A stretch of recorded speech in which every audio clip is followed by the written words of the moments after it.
news, but I think it's time to get into some bull. Shh. Know what I'm talking about?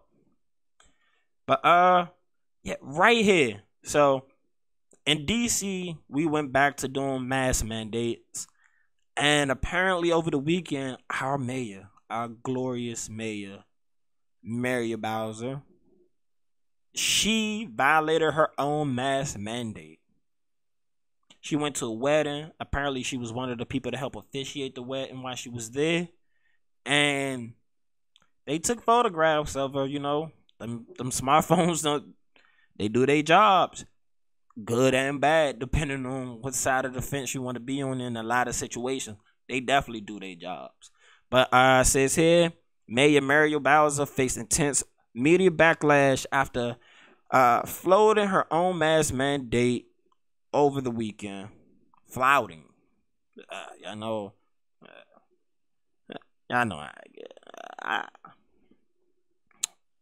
On Sunday, photos emerged of the Democrat mayor allegedly officiating a wedding without a mask. Additional photos also showed Bowser maskless along with hundreds of other wedding guests at the L.I.M.E Hotel in the district's Adams Morgan neighborhood.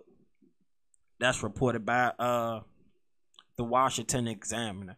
So apparently, they have photos of our mayor out in public with no mask on after they told everybody, "Oh, the mask back on." Wasn't even 24 hours into the new mask mandate that was established by the CDC, which again, I'm gonna have to create another page or something, so a place where we can go really have some conversations, because everything can't be said here on YouTube. I want to make some money from YouTube, and that ain't gonna make me some money giving you the super deep dive. So I'm gonna make sure I create a Patreon or something, so y'all can go, we can really have some conversations about some things. But it wasn't even 24 hours and she violated her own mandate. How do you justify that type of leadership? I mean, we can't just be a do as I say as I do type of environment. She totally violated her mandate. And then her office tried to spin the news saying things like she was waiting to eat, she was waiting to drink, she was sitting down, and no, photos showed that was a lie. Felt like the Maury show. So I mean, I don't know. It's tough. My family grew up Democrats their whole lives. The older I got, I mean, I've always been politically inclined. But also, when I was young and I was into politics, we had George Bush as a president. So to judge him as a president compared to other presidents, it's easy to look at that side and say, damn, George Bush really fucked up. Kanye was right. He didn't care about black people. We saw what happened after Hurricane Katrina and things of such like that. Fake weapons of mass destruction. His presidency was just horrible. So living through that lens, it's easy to push me more to one side. So, I definitely voted Democrat, or my family votes Democrat. Most people I know vote Democrat. DC is a Democratic state, not in terms of democracy, but this is a Democrat landlocked. They have it on hold. Like, it's nothing you can do about it. They have it on hold. It's like Revis Island over here for the Democrats. Nothing's going past. So as you get older and you start watching some of the things they do, and it's like, wow, you're supposed to be our help. But why in places where the Democrats have controlled everything for like 40 years? 40, 30, they've had control of government for a long time.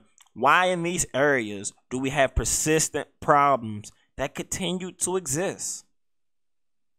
The crime, the poverty, the poor educational systems, we have the same thing. And most people response would be Throw more money at it. That's what the Democrats will tell us. And then you go ask for a breakdown of how that money's being spent, and you see a lot of that shit getting squandered. A lot of it's being squandered. I can't think of the guy's name right now, but I'm pretty sure me talking about it, somebody go find it. There's a guy who's starting schools and educating black kids for like $5 a school. He can start a school on a shoestring budget and educate the black kids better than most public school systems. So that shows you that just throwing money at a problem isn't going to fix things. We got all these brand new looking schools, but the statistics still show that we're behind in a lot of cases. So, yeah, we deserve to have nice buildings to go into, but what's the solution for the public education system? Do we have a solution for the public education system? Especially in a lot of these democratic grand cities. I'm not a Republican. Definitely not. I'm definitely not a Republican. Trust me. I'm not an elitist. I'm part of that working class. You know what I'm saying? Even though I my dreams are grander. You know, I'm looking to achieve some massive things. That doesn't mean I can't be one of the people, because I go to work every day. I bust my ass every day. I've never had a silver spoon. I've never had a handout. I did not have that. You know what I'm saying? I struggled. And I learned from the struggle that I no longer wanted to struggle. So I took the steps necessary to put myself in the position I am now.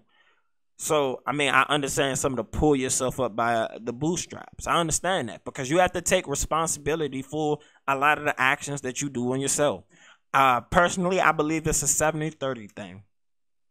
70-30. Just remember that, 70-30. 70% is your personal responsibility. It's the decisions you make in your life. Because most of the time, it's the decisions you make in your life. Do I want to do this for 30 minutes versus this for 30 minutes? I can sit and watch a TV show, or I can go work out. It's the same 30 minutes, but what you decide to do with that 30 minutes can have different outcomes for what you become or what you are. And then that other 30%, I would say, are the outside factors that just pop up and prop up anytime they can. Those things are out of your control. And you know what I'm saying? If you're born into a certain family, you have no choice but to live with the family you have. But if you have a chance to get out of that situation, you have to make those moves necessary to get out your situation.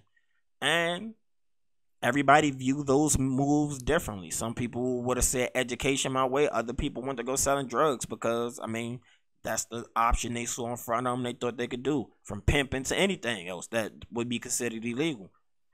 Those were options or decisions people made. There are people who come from poverty and make it out.